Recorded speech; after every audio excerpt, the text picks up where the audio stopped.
All right, listeners, I think you know that we are part of the Radiotopia network, which is basically a network built on the idea that you should support the most creative, independent audio makers around. No one, and I mean no one, embodies the Radiotopia ethos more than Benjamin Walker and his show Theory of Everything. Benjamin, who I've known for a long time, has been making beautiful, personal, sprawling audio documentaries for decades that help us understand the very strange world we live in. And now he has a new series called Not All Propaganda is Art. The new series goes back to the 1950s when Western security agencies like the CIA paid artists, writers, and intellectuals to fight the cultural Cold War. The CIA funds were free. I mean, no one was told what to say. Gloria Steinem, activist, who sees the CIA as a sort of enlightened pal or rich uncle, there is another viewpoint. Look, if you're listening to this show, I know you like secret histories. I know you like a mix of culture and politics and shadowy figures. So what are you waiting for? Not All Propaganda is Art from Benjamin Walker. You can find it now wherever you listen or at theoryofeverythingpodcast.com.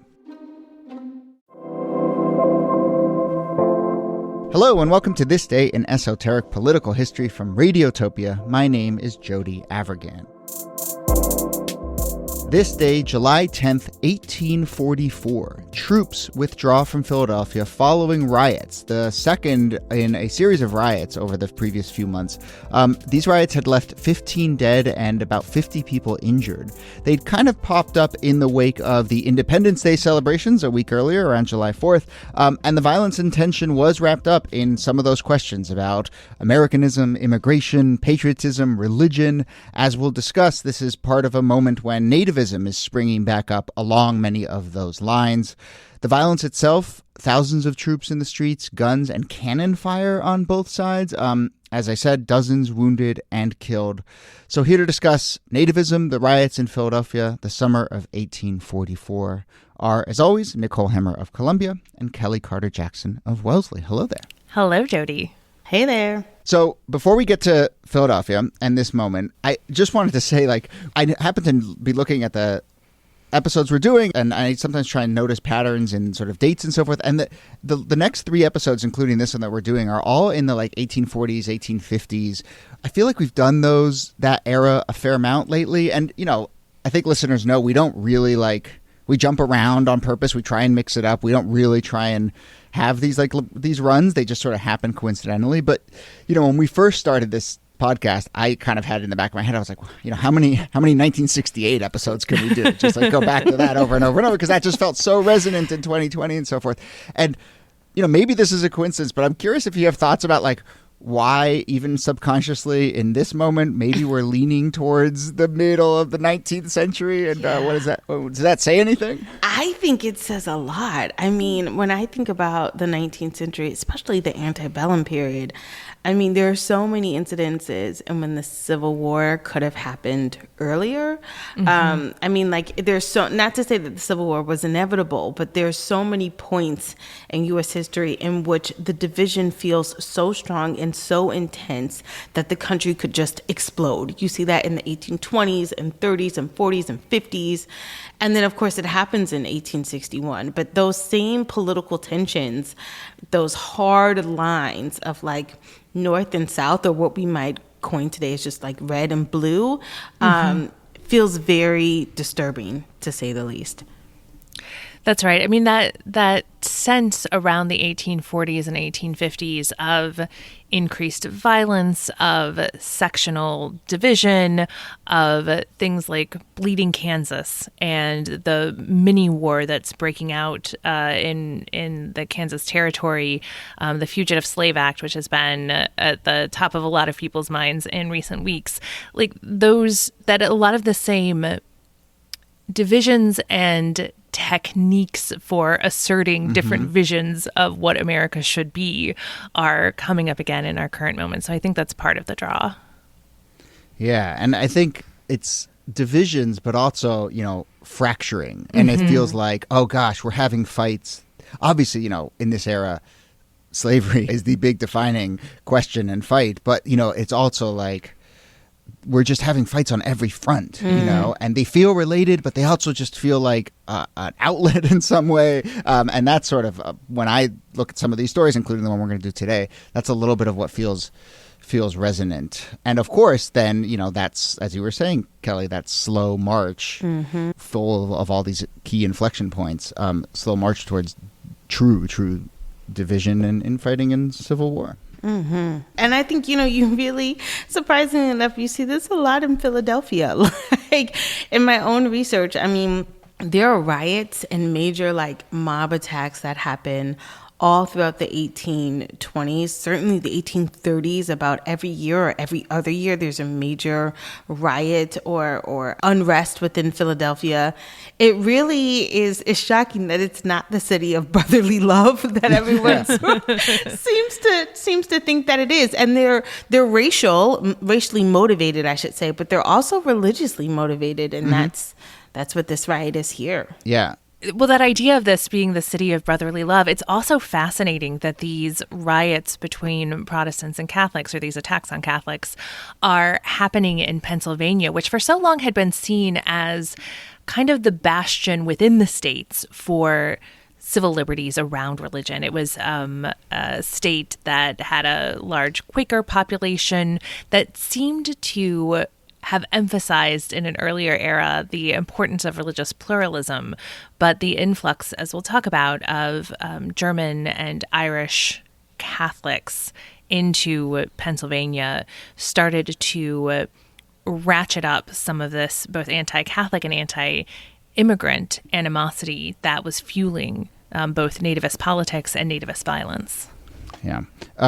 And I will just say, as you know, the resident lapsed Quaker on the podcast, you know, part of me is just like, Quakers aren't going to jump in there and mix it up with cannon fire, you know, in the streets or whatever. And so, like, maybe that's why Philadelphia was slightly more chill than, say, New York, whatever, along these lines. But obviously, these tensions are there, and you know, I know Quakers of back then were a little more rabble rousing than Quakers of now. But yeah. So to come back to this moment, and by the way, we should give our producer Jacob a shout out, who in the prep he called this the Summer of Shove. Which I appreciate for the city of brotherly love, and yes, yeah. But nevertheless, you know, Kellie, I do. Obviously, there's a racial component here, and as you pointed out, Philadelphia had race riots for a number of years into this moment. But to try and draw the battle lines of this particular riot, you know, there's Protestants and Catholics. We have immigrants and nativists, you know, that largely scan along those lines as well. And this really does seem to be a moment where nativism, it's a cycle, right? Every 50 years or so, nativism is the new thing. And this seems like a real kickoff to that particular moment. So, you know, maybe can we take a crack at defining what nativism was in the 1840s and how it starts to rear its head along these lines? Yeah, so there is a big influx of Irish and German immigrants that come to the country, and they're coming to Boston, to New York, and to Philadelphia as well. And part of the tension outside of economic, because of course, whenever you get an influx of immigration or immigrants, you have competition for jobs.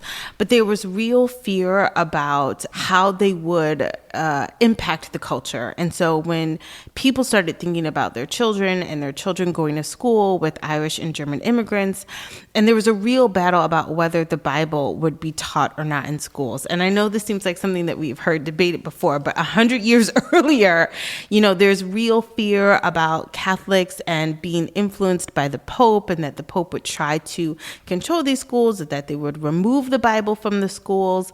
And, you know, at this point, this is sort of the tail end of the Second Great Awakening, but religion is front and foremost one of the greatest, I would say, contributors to American education. The Bible is everywhere. It's taught in every school. It's an integral part of people's understanding of themselves and their own citizenship.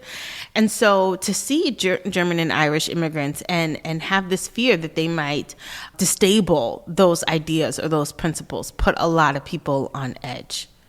That's right. The anti-Catholic animus in the 19th century is worth talking about a little bit more, just because I think for a lot of people it feels a little alien today, because those aren't the same kinds of divisions that we have in the United States when it comes to religion in our contemporary sphere.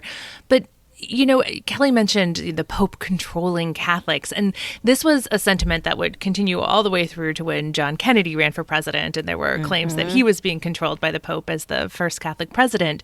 But this idea that Catholics were fundamentally anti-democratic, that they were controlled from Rome, and that they were going to sort of take over the United States, that it was both a religious and a political anti-Catholicism that was so deeply rooted. It was one of the main religious prejudices in the United States in the 19th century. And as you see, it leads to violence, and it leads to these nativist politics, which will become pretty deeply rooted in the U.S. And it continues, too. This is not, we see the beginnings of this, but even in the 20th century, those impulses are very much there, even among the Klan. Like the Klan's major reason for growth is anti-Catholicism. I think we've talked about that before, but it's something that is a through line all throughout the 20th century as well. This is a bit of an aside to where we are right now, but obviously, like, we're having this big conversation about originalism and the founding fathers and so forth, and and I think conservatives and the Supreme Court wrapping themselves in this notion of the founding fathers. And I think I saw some tweet by someone who said, if the founding fathers showed up today, of all the things they noticed, the very first one they would notice was they'd be like, what the fuck are all these Catholics doing on the Supreme Court? So it's like, so yes, things have changed. And not only so many of the big fears in the 19th century, and one of the reasons you get increasingly a doctrine of separation of church and state when it comes to education is this fear that Catholics are going to take over the schools and they're going to start indoctrinating children in Catholicism, and the schools need to be protected from religion. And obviously we're at a moment where that is not controlling doctrine in the Supreme Court anymore. Okay, let's go back to these riots. We have laid out the sort of basic divisions here between the immigrant groups, Catholic groups, and the nativists who, are claiming we're direct descendants of people from the original 13 colonies. It is sparked by a notion of, will the Bible be in schools? Which version of the Bible will get taught in schools? How much will, Catholics infiltrate school teaching? Just to paint a picture here, as I said, there's parades on the 4th of July, and those obviously bring up all sorts of tensions around patriotism and so forth. A Catholic church basically gathers arms to defend itself in the wake of that. And so, just to paint a picture of, we're talking downtown Philadelphia, through the church apparatus, we have the gathering of arms. When Protestants see this, they start to attack. There's bricks, stones, bottles. There is reports of cannons. One of these groups had a cannon, and the other group grabs the cannon, and so there's cannons flying back and forth. Cannons everywhere. What's that? Cannons everywhere. It's the 1840s. It's just cannons everywhere. But to me, just this idea of the actual physical church being the staging ground for a lot of these battles is pretty striking. What's striking to me is that there's no police during this moment. The idea of a police force that we understand now is just not there in the 1840s. There's militia, and certainly the militia are sent in to quail a lot of this violence. But so many people get killed and harmed before that can really take place. And it is sort of, people are at odds, and they themselves have to be the ones to sort of break it up until the militia comes on, because there is no police that you can call to say, hey, they're fighting, break it up. Yeah, I think we should also say why the church had gathered all those arms. We're talking about these riots that are happening in July, but just a few months earlier in May, there had been another set of riots in which churches were burnt, schools were burnt, homes were burnt, people were killed, people were injured. And so when this march is happening on the 4th of July, the church is acting proactively based on what happened just a few months before. Yeah. And 1844, lo and behold, a election year. So this starts to flow into electoral politics. This is where we get a rise of the nativists start to call themselves the Native American Party. Let's not mistake for a second that they have any sympathy or thought towards actual Native Americans or American Indians, but they call themselves the Native American Party, and the Whig Party comes out of this. We've talked about the Know Nothings before. This is a little bit of where that movement starts to come, and then especially into the 1850s, the Know Nothings are really kind of a big force. But you get elections in October. Incredible turnout, right? All these ways in which this feels resonant. Incredible turnout here. You have all these factions. Nativists start to win congressional seats.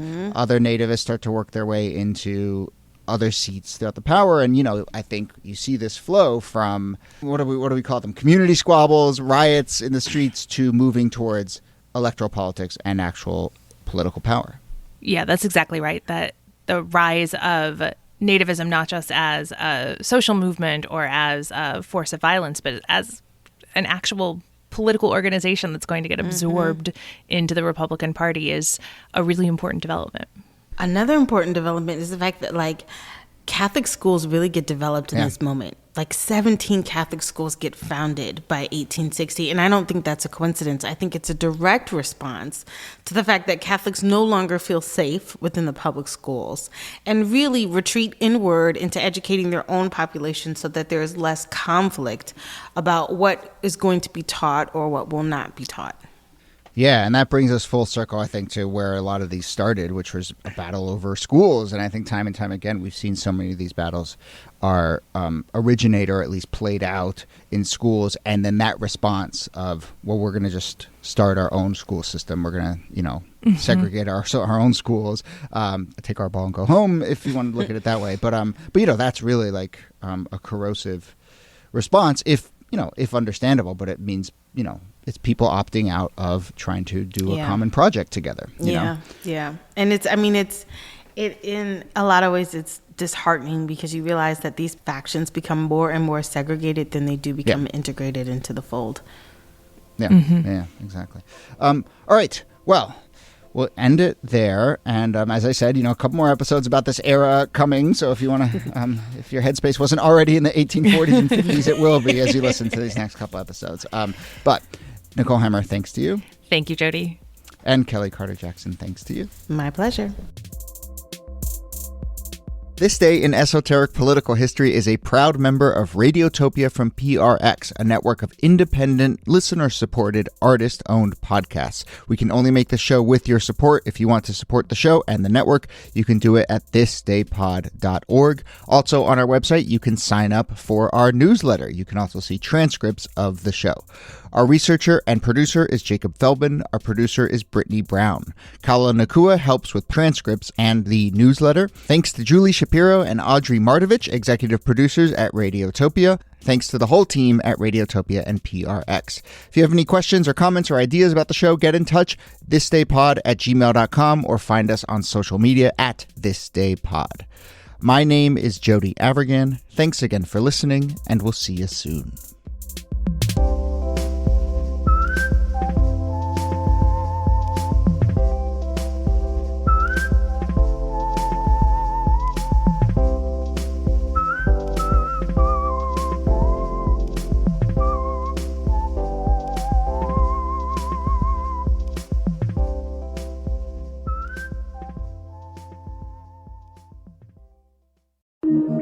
Radiotopia.